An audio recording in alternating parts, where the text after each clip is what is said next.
श्रीमद् भागवत गीता सिर्फ एक धर्म के लिए नहीं है, बल्कि इसे धरती के हर इंसान को पढ़ना और समझना चाहिए ताकि वह अपनी जिंदगी में सुख, शांति और सफलता को प्राप्त कर सके।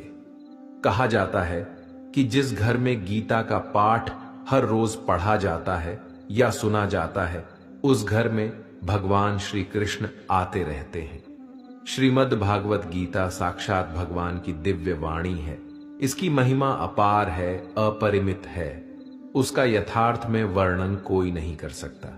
शेष, महेश, गणेश भी इसकी महिमा को पूरी तरह से नहीं कह सकते, फिर मनुष्य की तो बात ही क्या है।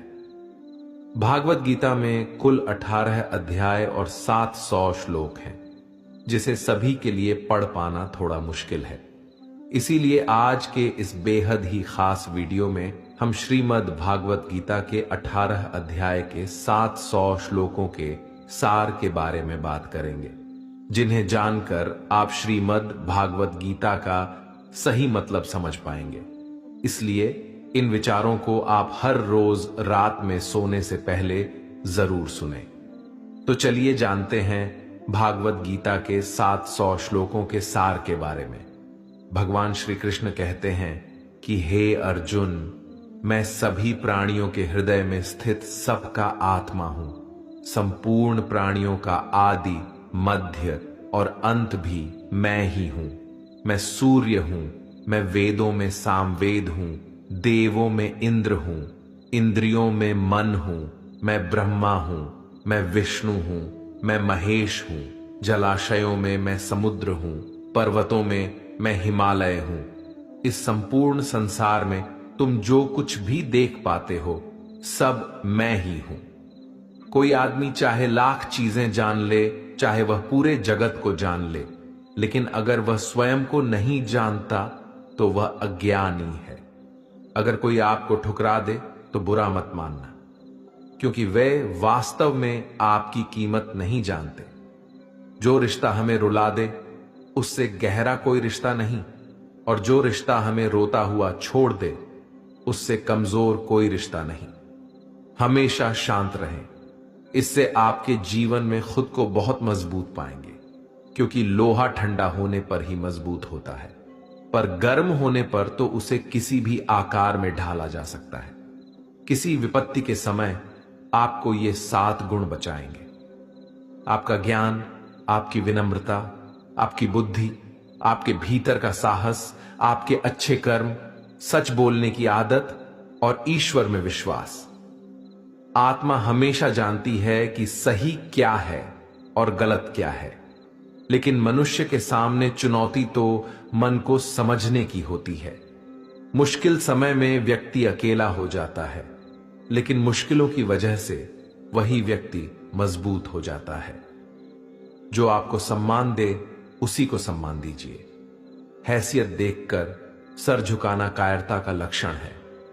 हे अर्जुन, जो न कभी हर्षित होता है, न किसी से द्वेष करता है, न शोक करता है, न कामना करता है, जो शुभ और अशुभ संपूर्ण कर्मों का त्यागी है, वह ज्ञानी मनुष्य मुझको अति प्रिय है। मुझे पाने के 3 तरीके हैं: ध्यान योग, ज्ञान योग और कर्म योग, और इन सब में कर्मयोग सबसे प्रधान है। किसी पर विश्वास करना हो तो उनकी बातों पर नहीं, उनकी हरकतों पर ध्यान दो। गुस्से के वक्त थोड़ा रुक जाने से और गलती के वक्त थोड़ा झुक जाने से जिंदगी और भी आसान हो जाती है। भगवान श्री कृष्ण कहते हैं, जो मनुष्य मुझे जान लेता है वह जन्म मरण के बंधनों से मुक्त हो जाता है। जो मनुष्य भगवत गीता को पढ़कर उस पर अमल करता है, उसके सारे दुष्कर्मों का प्रभाव समाप्त हो जाता है। जो भाग्य में है वह भाग कर आएगा, और जो भाग्य में नहीं है वह आकर भी भाग जाएगा। जैसे हवा के झोंके नाव को भटका देते हैं, वैसे ही मनुष्य की इच्छाएं बुद्धि को भटका देती है। एक समझदार व्यक्ति वही है जो दूसरों को देखकर उनकी विशेषताओं से सीखता है, उनसे तुलना और ईर्ष्या नहीं करता। शस्त्र केवल शरीर को घायल कर देते हैं, किंतु शब्द आत्मा को भी घायल कर देते हैं। जो मनुष्य अपने को परमात्मा से अलग नहीं समझता है और ना ही शरीर से अपना कोई संबंध मानता है, वह सदा के लिए जन्म मरण से मुक्ति पा लेता है। जो व्यक्ति आध्यात्मिक जागरूकता के शिखर तक पहुंच चुके हैं, उनका मार्ग है निस्वार्थ कर्म, और जो भगवान के साथ संयोजित हो चुके हैं, उनका मार्ग स्थिरता और शांति है। मानव कल्याण ही भगवत गीता का प्रमुख उद्देश्य है। इसलिए मनुष्य को अपने कर्तव्यों का पालन करते समय मानव कल्याण को प्राथमिकता देना चाहिए।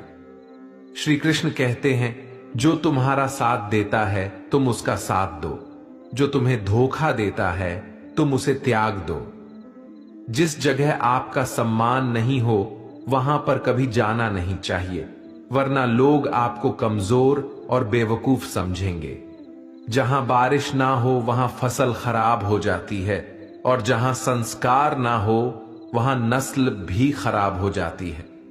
जो लोग ये कहते हैं मेरे पास वक्त नहीं है, असल में उनके खास रिश्तों की गिनती में आपका नाम ही नहीं है।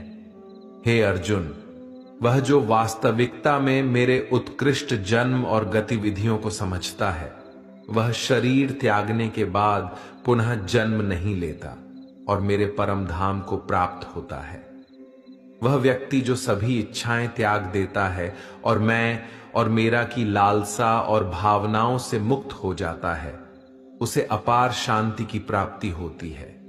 जिस मनुष्य के अंदर ज्ञान की कमी और ईश्वर में श्रद्धा नहीं होती, वह मनुष्य जीवन में कभी भी आनंद और सफलता को प्राप्त नहीं कर पाता है। ईश्वर ने हमें जो कुछ भी दिया है वही हमारे लिए पर्याप्त है, और यही एक अटल सत्य भी है। संयम, सदाचार, स्नेह एवं सेवा, ये गुण सत्संग के बिना नहीं आते हैं। ईश्वर से किए गए प्रार्थना से इंसान की परिस्थिति या तकदीर बदले या ना बदले, पर उस प्रार्थना से इंसान के चरित्र में जरूर बदलाव आता है। बात इतनी मधुर रखो कि कभी वापस भी लेनी पड़े तो आपको कड़वी ना लगे। खुद में थोड़ा स्वाभिमान होना जरूरी है, वरना लोग आपको वहां भी दबाने की कोशिश करेंगे जहां आपका अधिकार है। कोई एक महापुरुष ही आत्मा को आश्चर्य की भांति देखता है, वैसा ही दूसरा कोई महापुरुष ही इसके तत्व का आश्चर्य की भांति वर्णन करता है, तथा दूसरा कोई अधिकारी पुरुष ही इसे आश्चर्य की भांति सुनता है, और कोई तो सुनकर भी इसको नहीं जानता है। श्री भगवान कहते हैं, दुख सुख को समान समझने वाले जिस धीर पुरुष को यह इंद्रिय और विषयों के सहयोग व्याकुल नहीं करते, वह मोक्ष के योग्य होता है।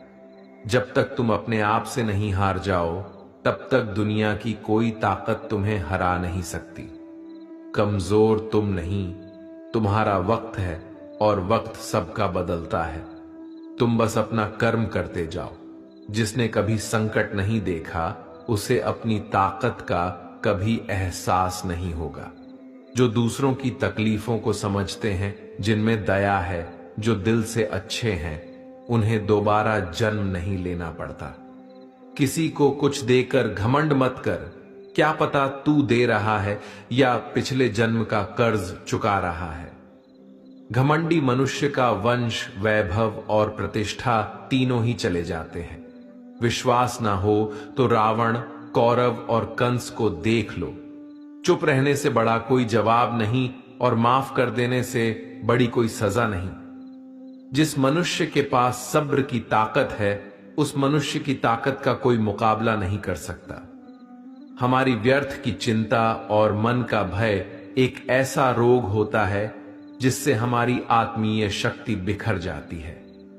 मनुष्य को जीवन की चुनौतियों से भागना नहीं चाहिए, और ना ही भाग्य और ईश्वर की इच्छा जैसे बहानों का प्रयोग करना चाहिए। यज्ञ से बचे हुए अन्न को खाने वाले श्रेष्ठ पुरुष सब पापों से मुक्त हो जाते हैं, और जो पापी लोग अपना शरीर पोषण करने के लिए ही अन्न पकाते हैं, वे तो पाप को ही खाते हैं।